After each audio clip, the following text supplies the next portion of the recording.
ఉమ్మడి నల్గొండ ఖమ్మం వరంగల్ ఎమ్మెల్సీ ఉప ఎన్నిక ప్రచారానికి తెరపడింది. ప్రధాన పార్టీల మధ్య హోరాహోరీగా సాగిన ప్రచార పర్వం సాయంత్రం 4 గంటలు ముగిసింది. ఈ నెల 27న పోలింగ్ జరగనుంది. పోలింగ్కు ఎన్నికల అధికారులు సర్వం సిద్ధం చేశారు. 3 ఉమ్మడి జిల్లాల్లో మొత్తం 4,63,839 మంది ఓటర్లు ఉన్నారు. వీరంతా ఓటు వేసేందుకు 605 పోలింగ్ బూత్లను అధికారులు ఏర్పాటు చేశారు. ఈ ఉప ఎన్నికల బరిలో 52 మంది అభ్యర్థులు ఉన్నారు. వరంగల్, ఖమ్మం, నల్గొండ గ్రాడ్యుయేట్ ఎమ్మెల్సీ స్థానం 34 అసెంబ్లీ నియోజకవర్గాల్లో విస్తరించి ఉంది. ఉమ్మడి వరంగల్ జిల్లాలో అత్యధికంగా గ్రాడ్యుయేట్ ఓటర్లు ఉన్నారు. ఉమ్మడి వరంగల్ జిల్లాలో 173,406 మంది గ్రాడ్యుయేట్ ఓటర్లు ఉన్నారు.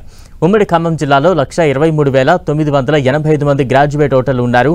అలాగే ఉమ్మడి నల్గొండ జిల్లాలో 166,448 మంది గ్రాడ్యుయేట్ ఓటర్లు ఉన్నారు.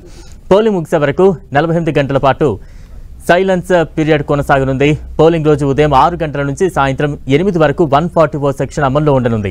గ్రాడ్యుయేట్ ఉప ఎన్నిక జరిగే అన్ని నియోజకవర్గాల పరిధిలోని వైన్ షాప్స్ బంద్ అయ్యాయి. మరోవైపు పోలింగ్ జరిగే 27వ తేదీన ప్రత్యేక సెలవు దినంగా ఆయా జిల్లాల కలెక్టర్లు ప్రకటించారు.